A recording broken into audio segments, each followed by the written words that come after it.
Hey there, viewers.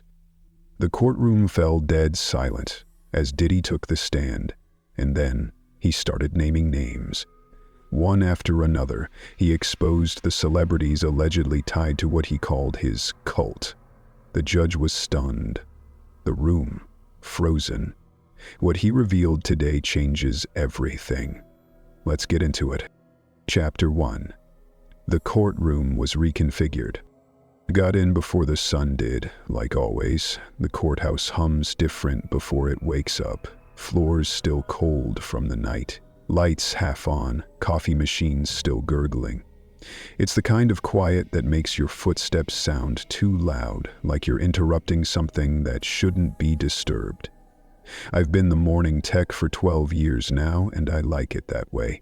I like getting in before everyone else, before the panic starts, before the files are dropped and the yelling begins. Just me and the systems. Me and the room. But this morning wasn't like the others. The courtroom was different.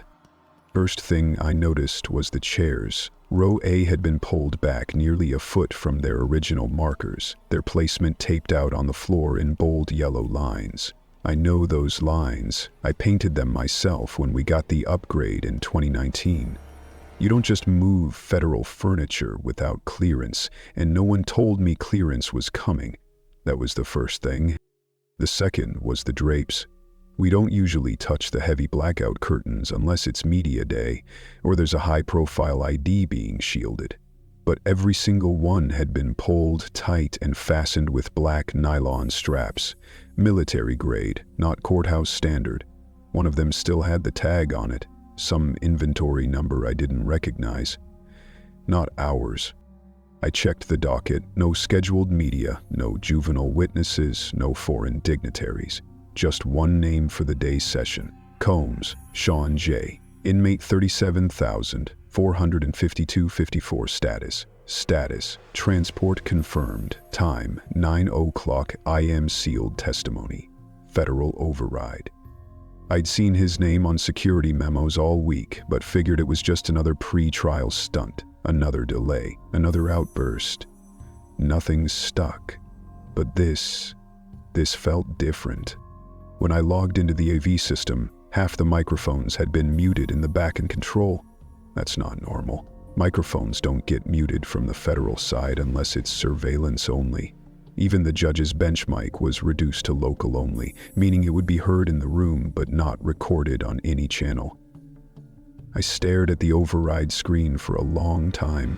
It had a glowing red band across the top that said in plain block letters, "Record without trans." That means no live feed, no monitoring, just capture and storage. As if they didn't even want it to be witnessed, only preserved. I checked the seating chart next. A new screen had been installed on the witness box overnight.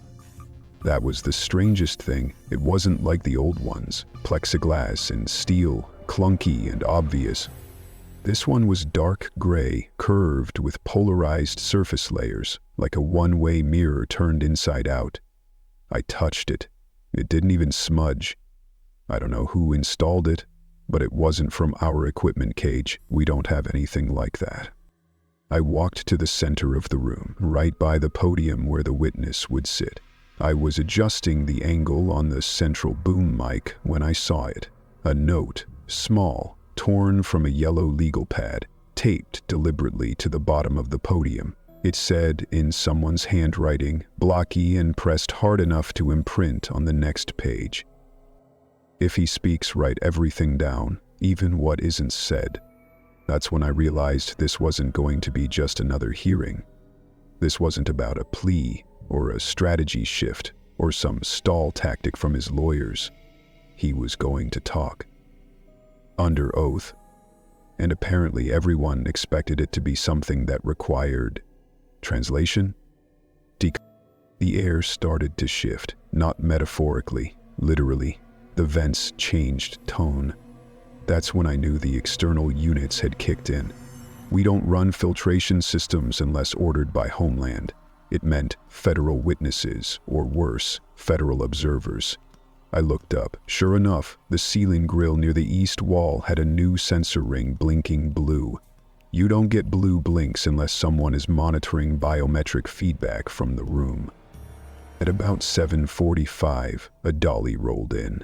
Not through the public entry, through the judge's side service hall, the one we usually use for juror overflow or secured evidence drop-offs. It was one of the heavier carts, the kind they bring out when moving exhibit boxes, but this wasn't filled with files or folders.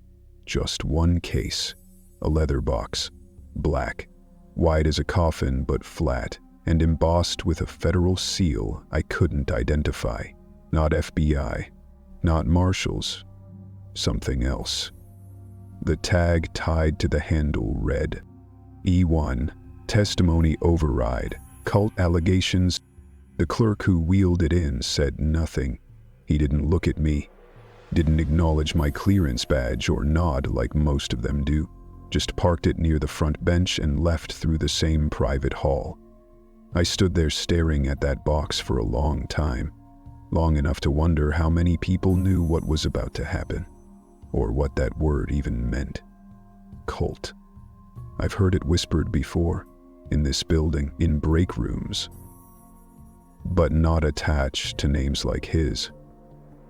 Not in a court that usually deals in fraud and racketeering. I started pacing. I'm not proud of it. My boots echoed too loud on the floor, and I told myself to calm down.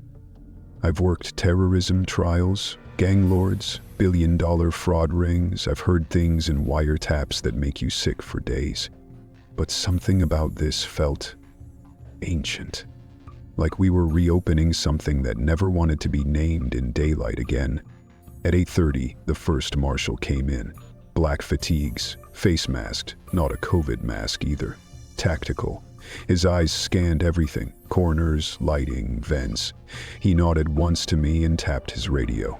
I watched as two others came in behind him. They walked the perimeter like it was a threat scene. Then one of them went up to the judge's bench and pulled out a secondary security key. They reset the bench terminal. In terms of it, didn't even know it could be reset. The room started to feel smaller. The court reporter arrived next. She looked like she hadn't slept. Pale, eyes red. She clutched a set of backup recorders in her bag like they were gold bars. I watched her walk up to the bench and say something quietly to the judge's aide. The aide just handed her a paper. She nodded, sat down, didn't speak again. At 8:58, the hallway went still. I've never heard silence like that in this building, not even at night. The kind of stillness that makes your ears ring. And then the main doors opened. First came the two lead marshals, then the transport team, then him. He was in a chair, not shackled like before, no cuffs, no restraints visible, but he didn't look free. His body was slumped but rigid, like someone being held upright by strings. He didn't speak, didn't blink, just stared straight ahead. He looked smaller than I remembered. Gray, not just in the hair, in the skin, like someone halfway between sick and stone. Behind him, a federal agent walked up to the bench, leaned into the judge and said 5 words I'll never forget. Not because of the words, but because of how the judge reacted. Her face didn't move, but she froze, pen hovering over her notes. That's when I knew it was real. All of it, the agent said. Says he'll name them all. And then the doors closed behind them, and the lights dimmed just slightly, and no one said another word. Chapter 2. He refused to say their real names. The thing about typing for someone like him, someone that big, someone that hollowed out the air just by sitting in a room, is that you expect your fingers to shake. You expect to be overwhelmed. But it wasn't like that, not at first. My hands were steady, my face blank, like they trained us. I was ready for rage, for denials, for another stall tactic, maybe a tantrum about injustice or fame or false witnesses. I wasn't ready for what he actually did. No one was. He didn't say names, not once, not even his own.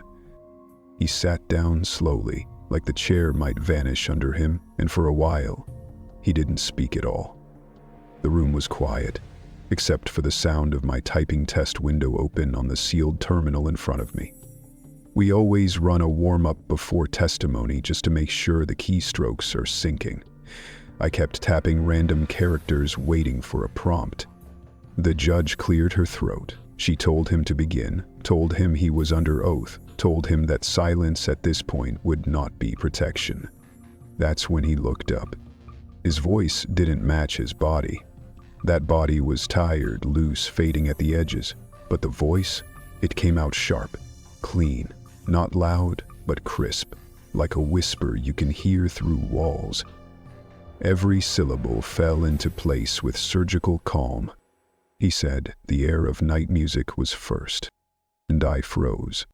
Not because I understood what it meant, not completely, but because the entire room shifted when he said it. The marshal at the door glanced toward the bench. The clerk dropped her pen and didn't pick it back up. I started typing before I even realized what the words were. Instinct. He kept going. The air was groomed at 13, not by me. I was just a witness, just a voice on the tape. They said the blood was a symbol. I didn't ask what kind. My handler leaned over my shoulder and whispered, "Keep up. Don't stop for clarification." I nodded. He listed another one. The first queen. He said she was crowned beneath a mirrored arch where no cameras were allowed, but the light always knew. Said she gave permission for the rituals to be filmed, not for distribution, but for memory, because forgetting is more dangerous than being known. He described her voice as etched into the gold-lined walls of the chapel, even when she didn't sing. He said she taught him how to speak without breathing. That's what he called it, speaking without breath. It made no sense to me, but I kept typing. He was naming roles, archetypes, not people, not exactly. But if you'd ever been near the industry, you'd know who he meant. The mirror dancer, he said next, was the one who laughed when they screamed. That's what made him rise, not the violence. The harmony. My hands hesitated at that sentence. I had to backspace twice. I didn't want to get it wrong. There was something sick in it, something buried beneath the words. That's when I whispered to the federal agent beside me, "Are we allowed to decode these? I mean..." He cut me off. "No, only verify consistency. Do not speculate." So I shut my mouth, typed. He began talking about a place. Said it wasn't a studio, not really. Said it was called the Listening Chapel. He said you didn't record there, you gave songs, secrets, silence. Gave pieces of yourself and walked out with someone else's voice stitched into your own. He described it like it was holy. Vaulted ceilings, black velvet floors, speakers in every wall, not for playback but for response. He said the walls sang back, not with echoes, with judgment. I looked at the judge. She hadn't blinked in minutes. One hand was tight on the armrest, the other hovered above the gavel, not moving. Then he said, "Initiations were never forced. That's what makes them work. We made them want it. We dressed it up like legacy. We told them it was exclusive because it had to be. We told them the mirror only showed itself to those who deserved it." My stomach turned. He wasn't even emotional. No remorse, no anger, just detailing. He talked about the robes. Velvet. Always velvet. Said it held on to what touched it. That's how they knew who had worn what, where, and why. He said the mirrors were real, but they weren't for looking. They were for measuring. Measuring who blinked, who cried, who smiled, who didn't. He said the contracts were signed in silence. Not digital, not typed. Just a sheet, a pen, and someone watching. No explanation given, just the phrase printed across the top. If you can hear this, it already owns you. He laughed once while talking, just once. When the judge interrupted him and told him to return to clear facts, he tilted his head, smiled faintly, and said, "This is the clearest I've ever been."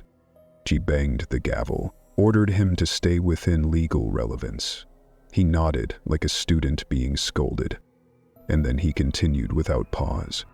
"The one who bled diamonds," he said softly, "wasn't sacrificed. She volunteered, said she wanted her last sound to be a harmony, and it was. We mixed it into a song that went platinum 3 weeks later. Nobody knew what they were dancing to. Nobody cared." I stopped breathing for a second, just stared at the blinking cursor on my screen. I couldn't help it. I mouthed her name in my head. I knew who he meant. We all did. But I didn't say it out loud. The court reporter raised her hand, asked if the record should include contextual descriptions. The judge hesitated, then said no, just the words, no adjectives, no clarification. He listed 2 more figures. The archive. The conductor. Said one, buried tapes. Said the other knew how to hypnotize with bass alone. I typed. And typed. And typed. I lost track of how long he spoke. Could have been 40 minutes, could have been 4 hours. The clock on the wall had stopped working.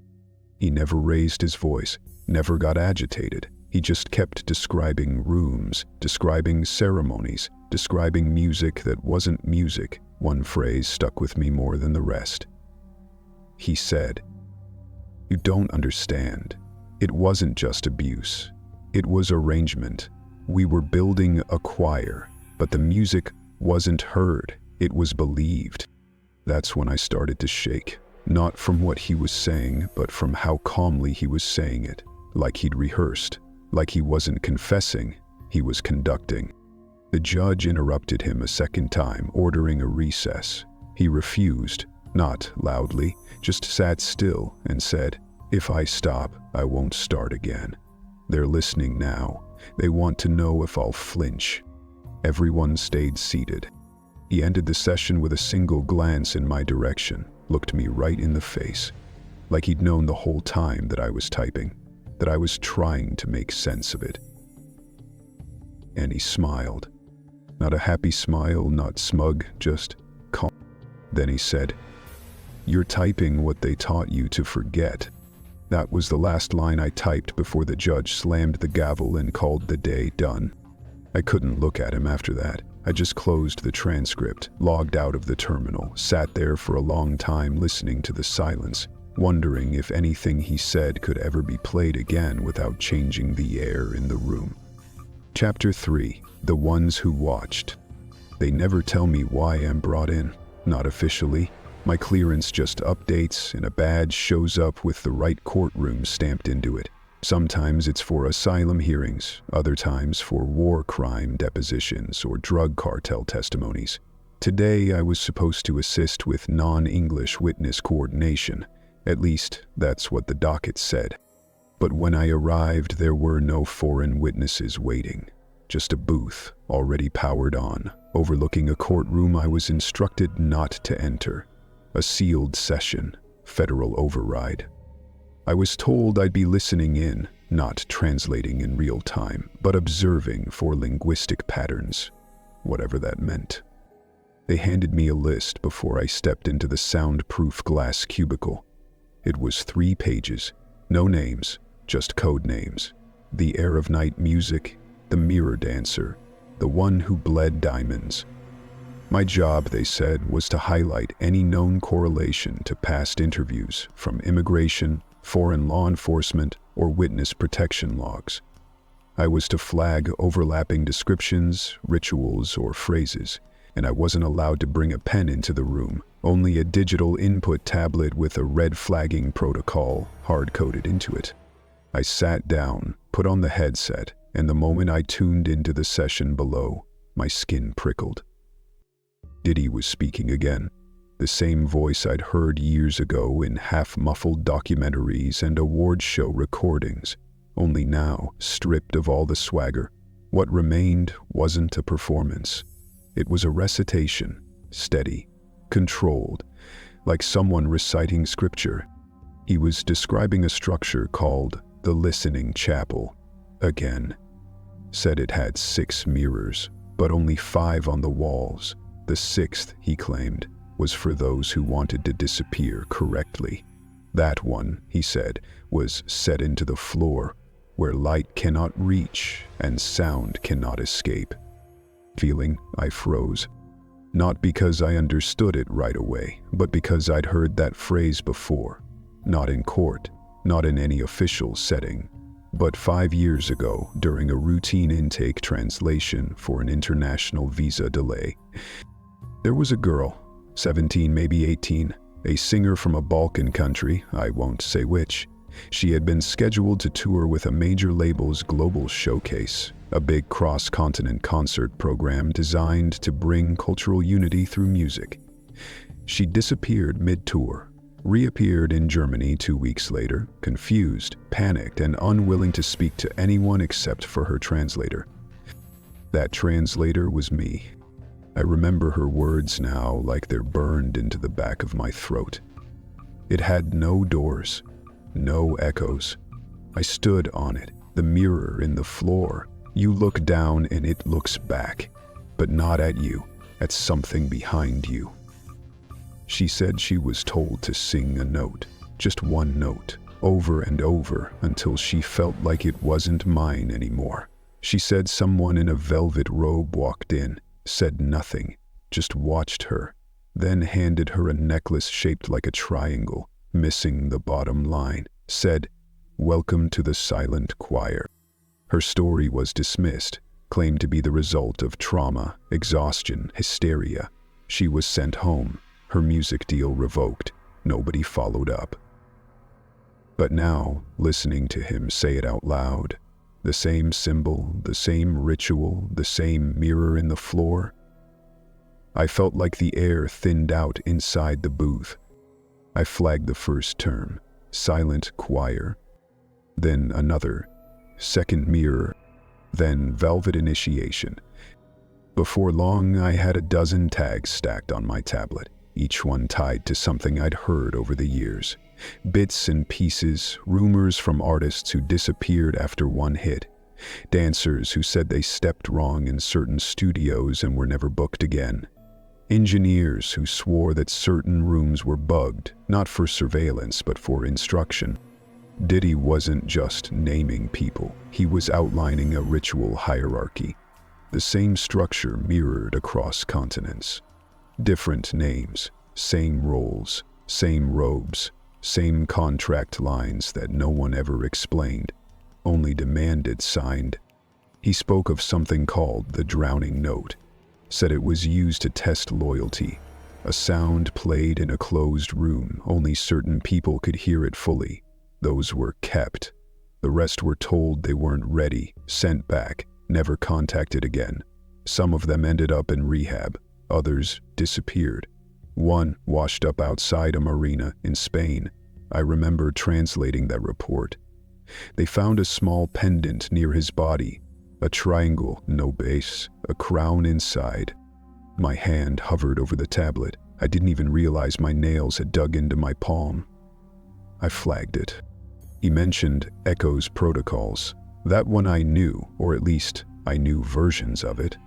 Back in 2016, I worked a human rights conference in Brussels. One speaker, a woman who had fled a talent agency in East Africa, mentioned something called E-protocol in passing. She said the label told her she would echo someone else's success if she played her part. Diddy didn't explain what the protocols were. He just said once they agree to Echo's Tier 3, their names don't matter anymore. I flagged that too. The strangest moment came near the end of the session. He reached a part of his testimony that wasn't verbal. He went quiet, just lifted his hand and drew a shape in the air, slowly, deliberately. I recognized it instantly. I'd seen it scratched onto the back of a customs declaration form from 2019, filed by a child traveling alone from West Africa. No explanation for the symbol, just a nervous tick, they said. But I remembered it. A triangle with no base, a crown inside. I flagged it. I flagged it so fast the screen glitched. It blinked red for longer than it should've. A warning message popped up. Redundant alert. Already tagged in Archive Group 9C. That meant I wasn't the first. Someone else had seen it before. Tagged it. Logged it. Buried it. I sat there, headset still buzzing with the low hum of his voice, and realized I wasn't the only one watching. I never had been. These testimonies, these rituals, they weren't new. They weren't emerging. They were resurfacing. Being remembered out loud in a place that couldn't ignore them anymore. They brought me in to translate the foreign. But what I was hearing wasn't foreign. It was familiar. He ended the session with one last phrase. They never said yes, but they nodded. That's what counted. And below me, the courtroom lights flickered for just a second, almost like the building itself flinched. I closed the tablet. My list of flagged terms sat glowing on the screen, 13 in total, all matched with prior incidents, all buried until now. I looked at the final entry, incident file from 2019, a missing persons case. A young artist from the Caribbean signed to a now-closed luxury label. Last seen at a private retreat center designed for creative therapy. Surveillance cut out at 3:14 a.m. Final image, a blurred figure stepping into a studio with a crown-shaped pendant around their neck. I highlighted that one in bold. And I knew this wasn't going to end in court. It never could. Not with this many echoes. Not with this many watchers. Chapter 4. He gave them their last names. I've been in the Bureau's evidence lab for 6 years. My job isn't glamorous. It's not the kind of role that makes it into documentaries or news reports. No weapon handling, no interviews with suspects, no bullet casings or fingerprint charts. I don't carry a gun or wear a badge. I sit behind a desk in a windowless archive room and review submitted materials, digital logs, asset maps, legal contracts, encrypted storage, shell company trails. A records analyst, I connect dots the others don't see until it's already too late. They gave me the file at 2:11 a.m. No greeting, no explanation, just a flash drive delivered by an internal courier wearing black gloves and an unmarked lanyard. The drive was placed into a bio-locked envelope, the kind you only open after scanning 2 levels of clearance. My supervisor's note said only, "Review all items submitted under Diddy Testimony Supplement A. Do not cross-share, do not replicate, no printouts permitted." I opened the drive on a secure terminal. There were 6 folders, no cover page, no summary. Each folder was named after what looked like song lyrics or obscure phrases. One read Inheritance Program, Echoes Tier 3. Another was just Mother_Mirror Wave. The others were more cryptic. Vox 1R, not for the public, signed in velvet, and choir book redacted. I clicked on Inheritance Program Echoes Tier 3 first. It wasn't a song, it was a spreadsheet. The columns were labeled alias, entity, financial ID, account link, trust structure, guardian program, distribution notes, contractual silence level. The rows listed entries like the first queen, the archivist, heir apparent, delayed, vessel for orphan rework. Next to each were LLCs, shell companies, encrypted offshore accounts, and names of public institutions, foundations, wellness retreats, global music mentorship programs. And then I saw something that stopped me cold. 3 entries, different aliases, were all linked to the same umbrella foundation headquartered in Malta. The foundation's mission was talent development for high-risk youth. It had been quietly dissolved last year after failing to meet local transparency guidelines. At the time, I remember the audit being chalked up to tax code errors and personnel restructuring. But here, in this file, it was linked to a funding stream titled Echoes Tier 3, Phase Continuation, Consent, Acquired. Each row had a line under the notes column.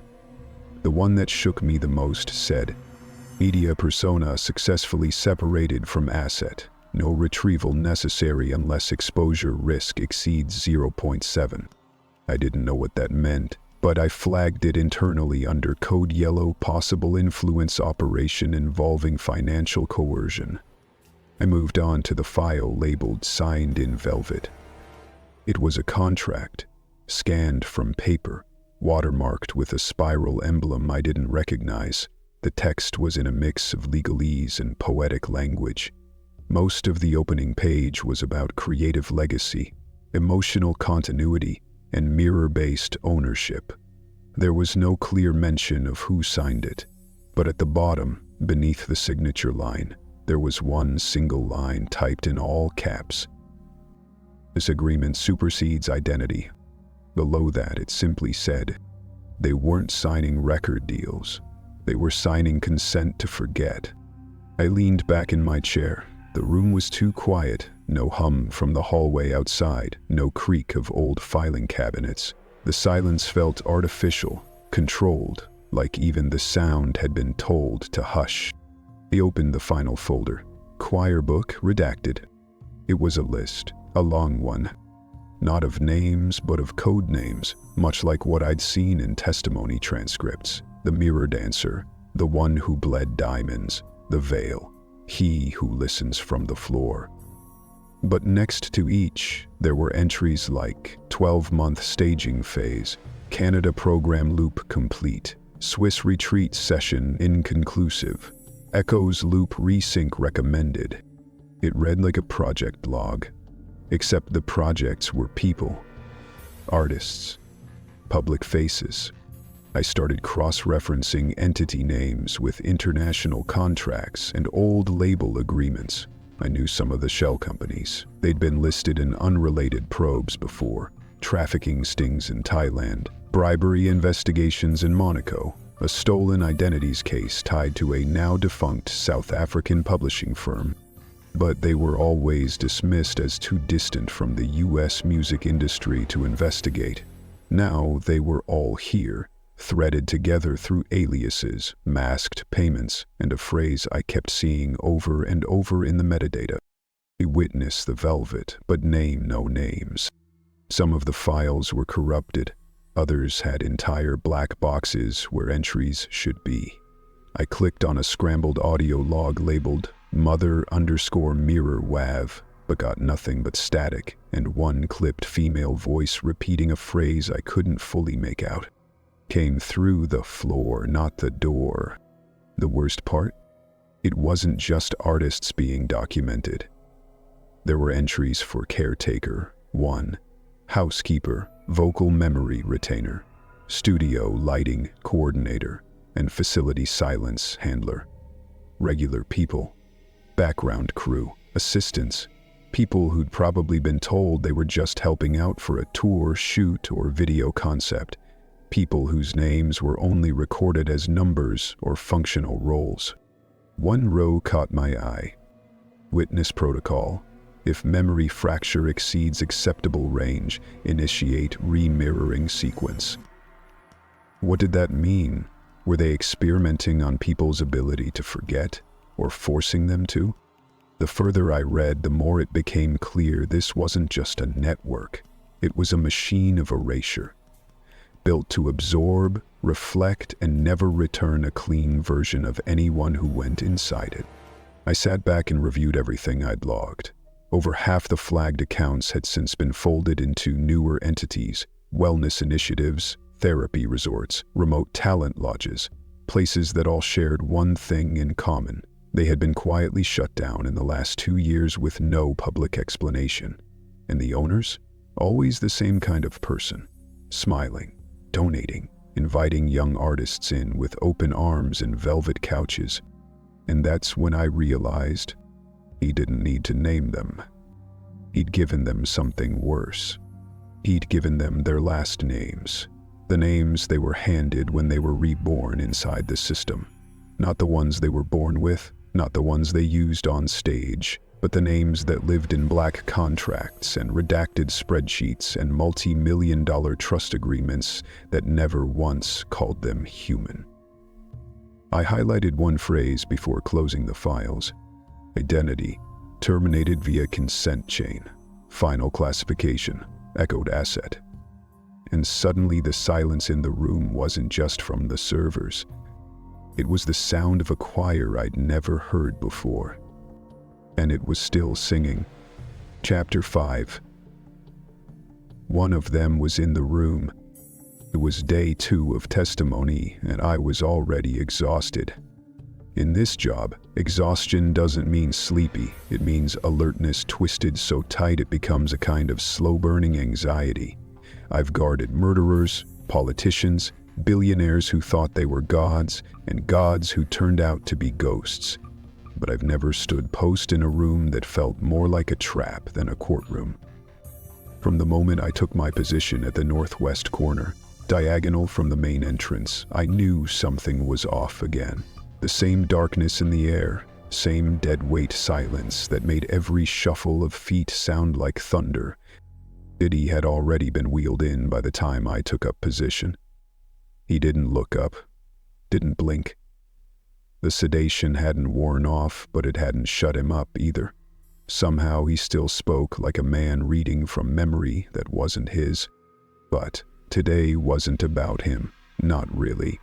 It was about the woman in the back row. She was seated before most of the legal team arrived, a plain black suit, wide-brimmed hat, long gloves, nothing flashy, but that's exactly what made her suspicious. This courtroom's under sealed federal restriction, no walk-ins, no press, no observers without vetting. But there she was, row 6, sitting still like a damn statue. She wasn't on my security sheet. I'd memorized every visitor, every escort schedule. I knew which 2 agents were authorized to enter mid-session and who had bathroom exemptions. There was no one logged as VIP observer today. So who the hell was she? I scanned the face, couldn't see much, but then I noticed the tilt of her jaw, the way she crossed her legs, the stillness of her hands. Familiar. I'd worked event security in LA before this job, private contracts mostly, some music industry galas, private islands, invite-only ceremonies, the kind where people pay not to be remembered. I'd seen her before, not by name, but I knew what she was. She was one of them. Not the foot soldiers, not the initiates, the architects. I tapped my comm and asked dispatch to verify clearance on a black-suited female seated row 6 CC. They came back 30 seconds later. No clearance listed, no security code, no name entered. I pressed the channel to my direct supervisor.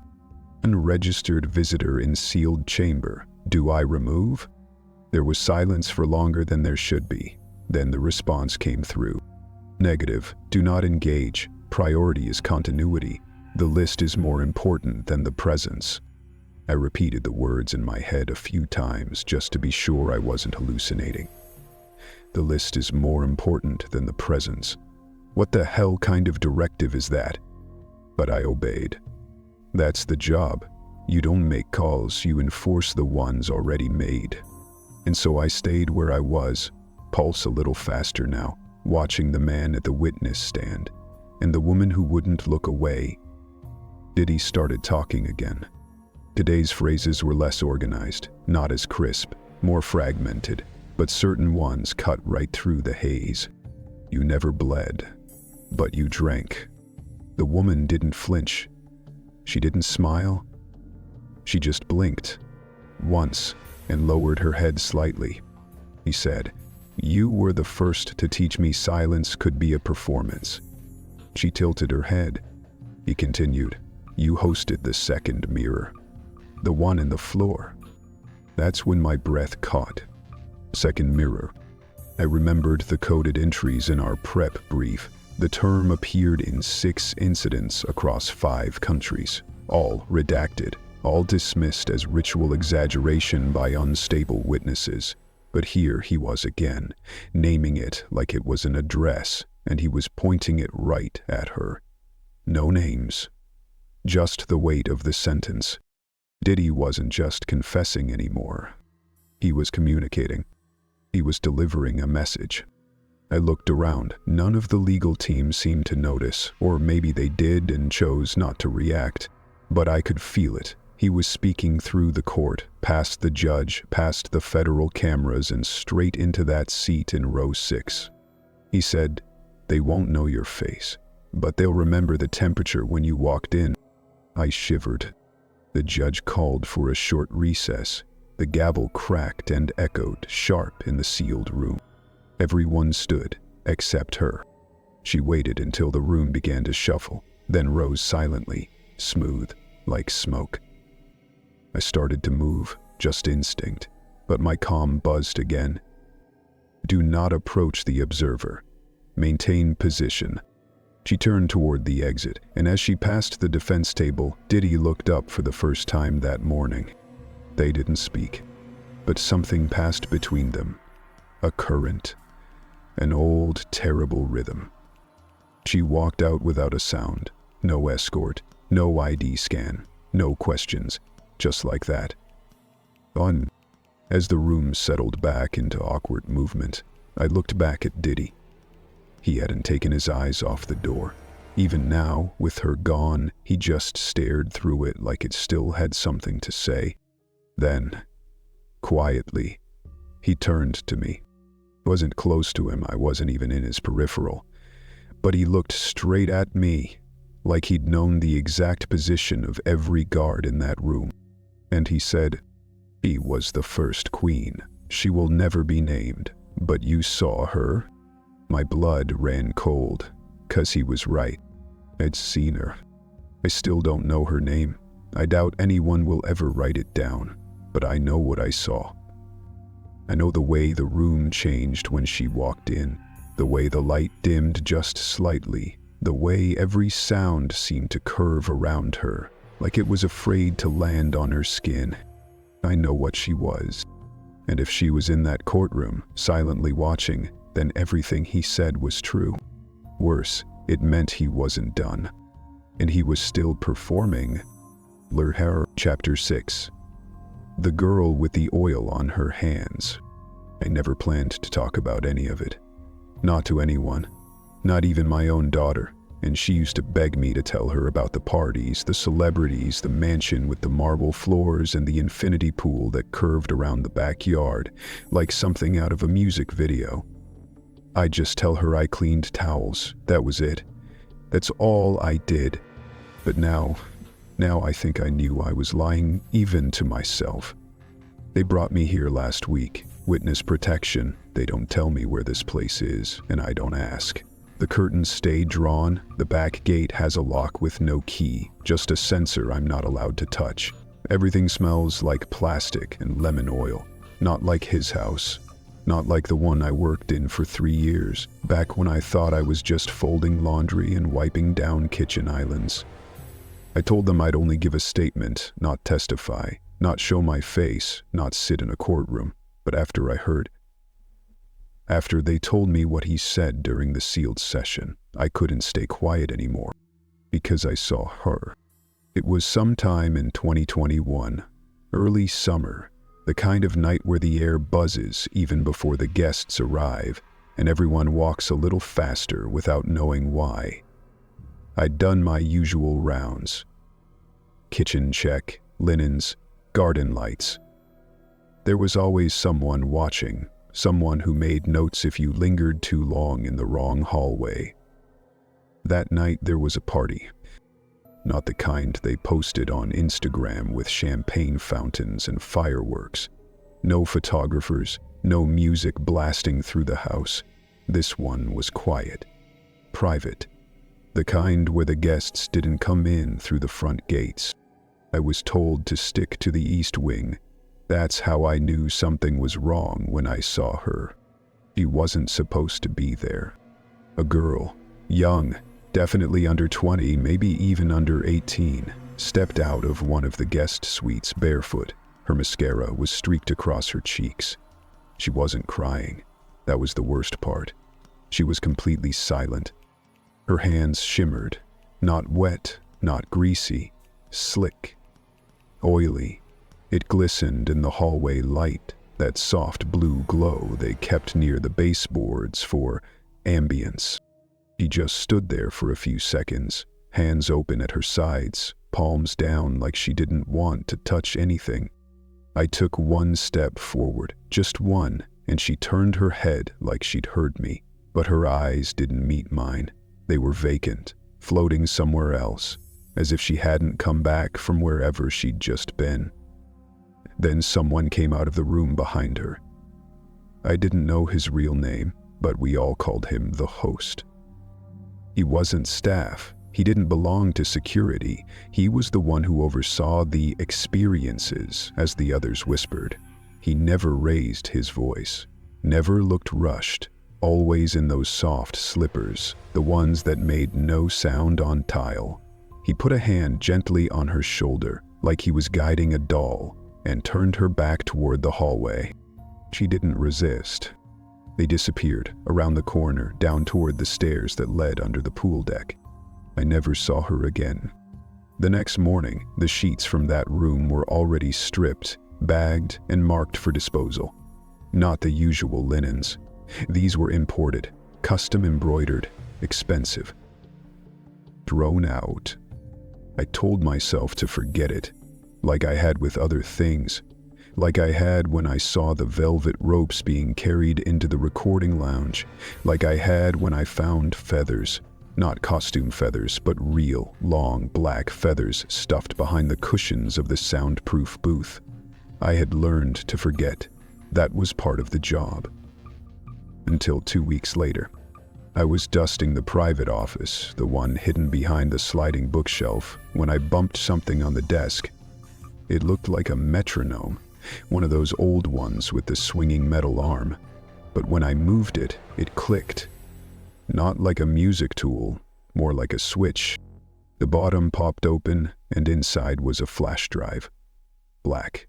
No label. I didn't plug it in. Not then. But I read the engraving on its side.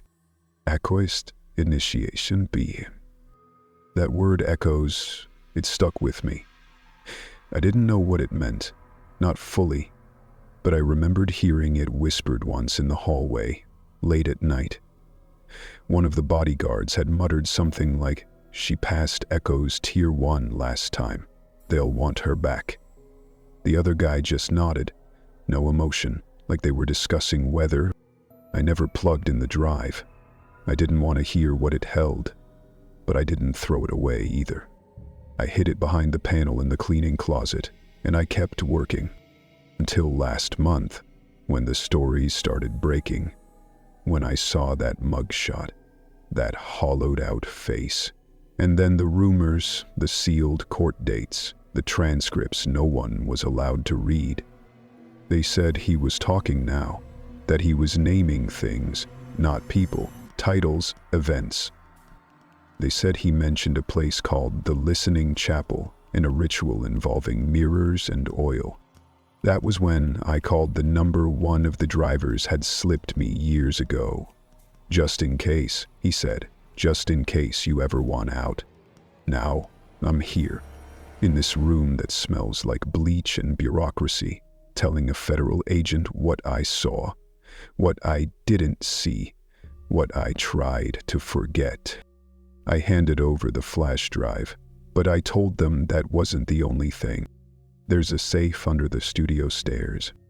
Not in the house, not where the parties happened, but in the back building, the one no one ever spoke about, the one they called the booth. It was shaped like a small chapel, no signage, just ivy-covered walls and a black steel door. Inside the back hall, there's a stairwell that leads down to a single locked room. No sound ever came out of it, and I was never allowed to clean there. But once, only once, I followed the host after hours, just long enough to see him use a code on the panel. 6 digits, I don't know the numbers, but I remember the sound the door made when it opened.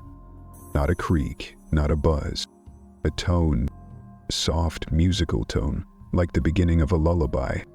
I told the agents everything I knew: the girl's expression, the oil, the feather behind the couch, the velvet boxes stacked in the locked pantry, the recordings, the initiation track, the safe, the tone, the host, the silence.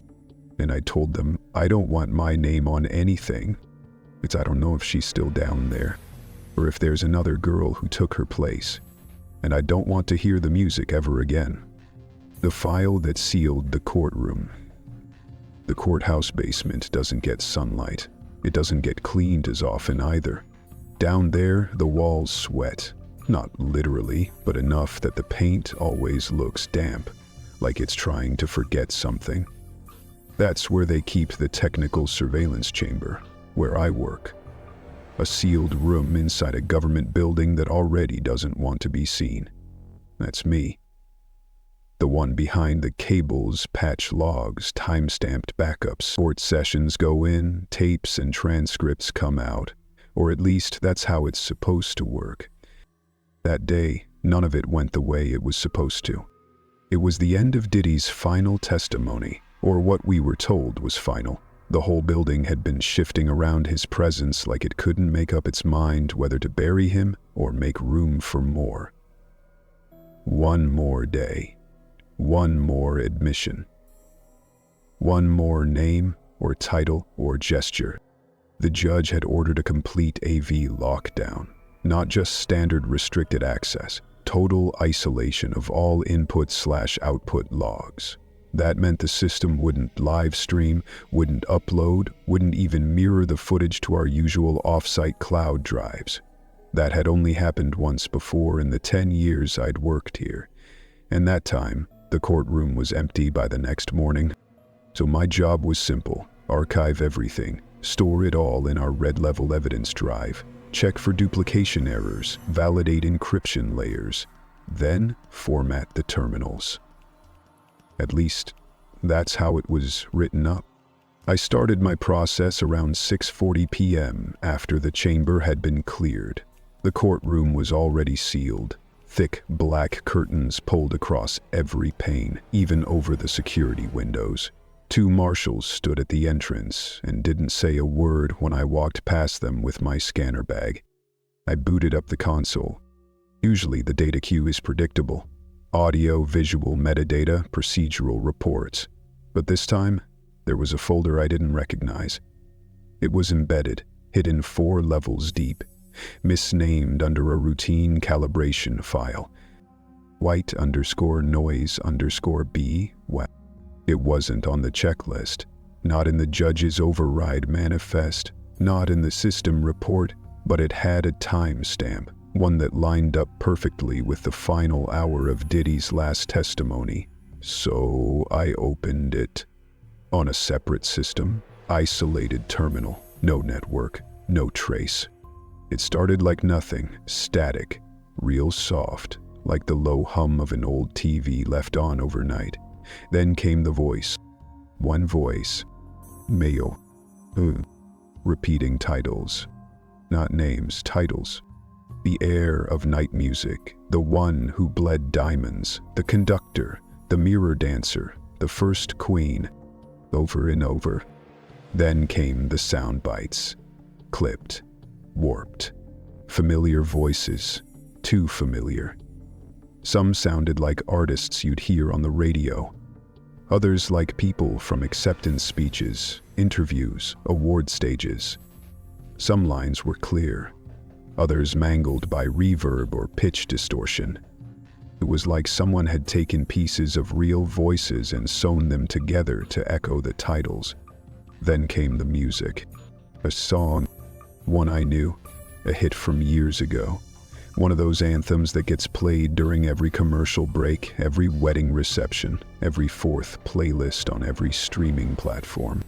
But this wasn't it as you'd remember it.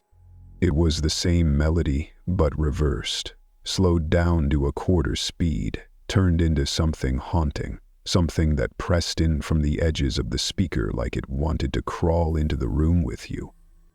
It played behind the voices, looping with the static, and then the music stopped.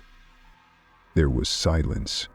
Not normal silence, engineered silence, the kind that hums with absence, where your ears start making sounds up just to fill the gap. And then the phrase, clear, up, like it was whispered directly into the recording mic. The mirror wasn't on the wall, it was the wall. That's when I stopped the file. I didn't move right away. My fingers were locked over the keyboard, the cursor blinking in rhythm with the base of my throat. I'd heard strange recordings before, confessions, breakdowns, even hallucinations captured on body cams. But this wasn't evidence. It was a message. Not for the jury, not for the judge, for the people who weren't supposed to be seen. I deleted the local copy, not just dragged it to the trash. I used a 7-pass data shredder. Then I pulled the audio card from the terminal, incinerated it in the disposal chute next to the evidence freezer, and walked back to the override console. I notified my superior with a single line. Unscheduled file discovered, data sanitized, awaiting directive. The response came within 5 minutes. From the judge herself. Not the clerk, not the marshal liaison, not even my supervisor. Seal the courtroom. Terminate AV log continuity, no public record. I was authorized to wipe the master backup. That doesn't happen, ever. Federal testimony, even sealed, is always preserved. But the moment I keyed in the order, the security confirmation flashed red, then green, then red again before locking. That meant external override had already been initiated. I wasn't the only one who found the file. Someone else, maybe upstairs, maybe in another agency, had heard it too, and they had made the same call I did.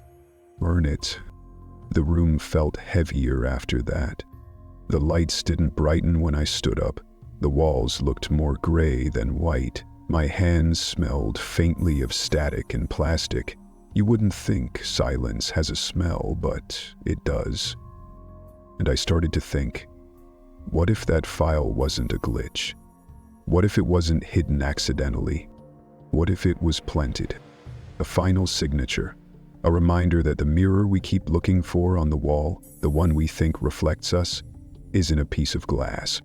It's the structure, the room, the very system we work inside. I walked out of the surveillance chamber for the last time that night. 2 hours later, the courtroom was sealed indefinitely. AV logs were zeroed, and in the clerk's filing box, where there's usually a backup disk for internal reference, someone left an empty jewel case. It was labeled with a single phrase. This version was never performed live. Chapter 8. The names they'll never say again. The headlines never came. There was no final statement from the judge. No press conference, no triumphant slam of a gavel caught on courtroom mics, no mugshot printed across tabloids with the word guilty stamped in red. Just a slow fade. The kind you don't notice until everything you thought you recognized is already gone. Months passed, and then the courthouse locked its vault. Not for cleaning, not for remodeling, but something more permanent. A dark seal across the chamber that used to house the most watched testimony in years. No one visited anymore. No guards stood watch. No docket marked what had happened, but the ones who worked the building, the ones who knew what it felt like when power changes shape, they stopped walking near that wing. They said the room had a temperature that even empty, it pressed back when you got too close. The case was never officially closed, because it was never officially opened. All records were sealed under a quiet classification no one talked about aloud. Myth and influence containment protocols. The kind of language used when truth has too many consequences to be believed cleanly. And then came the leak. Not a big one, not viral, just a trickle. Encrypted lists passed through off-grid channels, not documents, scraps, partial data strings, file fragments, ghosted metadata. No names, just code names, titles, songs that no longer charted, Videos that vanished from catalogs, contracts for appearance-based contribution to unnamed media experiences, dates that didn't match release schedules, locations not tied to tour stops. Some began calling it the Choir Index, and what it pointed to wasn't a court case or even a conspiracy. It pointed to a structure, one that had existed behind the glamour for decades. The public never got their closure, but behind locked doors, things began to move. Quietly, a legacy record label, one that had defined a generation, was dissolved with no public explanation. Employees let go with full severance and NDAs longer than the contracts they'd signed to begin with. Their offices stripped overnight, servers yanked before lunch. A major fashion house, known for sponsoring red carpets and high-profile tours, underwent sudden leadership change. The creative director resigned, citing vision fatigue. No new collections were announced. A producer with credits on over 60 platinum hits was reported missing. Not kidnapped, not harmed, just gone. Cancelled meetings, empty villa in Ibiza, studio lights off. His phone found on the steps of a church no one had entered in decades. An actor, one who had grown up on screen, beloved eternal, checked into a private rehab facility overseas. No reason given. His family issued a single statement: he needs time to unhear what he heard. And then, inside one of the shuttered mansions, one of the places the testimonies hinted at, the kind with black stone pools and mirrored ceilings, someone found a wall. Not just any wall, a wall behind a broken mirror, cracked diagonally like it had been punched or thrown or collapsed in on itself. Etched into the plaster behind it were words that had no author, no signature, no stamp of ownership. Just truth. You were there, you nodded, and we called it music. The ones who had once lived under titles, the first queen, the mirror dancer, the host, the one who bled diamonds. They were never named in court, never charged, never subpoenaed, but they were seen, not by the public, but by each other, by the echoes they left behind. A few changed countries, a few changed faces. Some reappeared under different brands, different identities, whispering that art must evolve, that every generation has its shadows.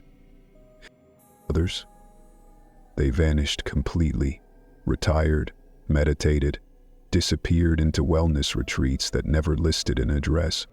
But the cult, if that's even the word, wasn't destroyed. It was just scattered, and still live in the cracks. Still whispering behind velvet doors, still listening to the silence between chords. Some say the final voice file, the one that broke the AV system, the one that made the judge seal the chamber forever, was never fully deleted. That it lives in a box now, somewhere below the courthouse, sealed, marked in black ink on a yellow tag with no barcode, not to be played. And no one dares open it, not because it's cursed, but because it remembers too clearly. Because if it plays again, the titles might not stay titles. They might start answering, and next time, the names won't be left unsaid.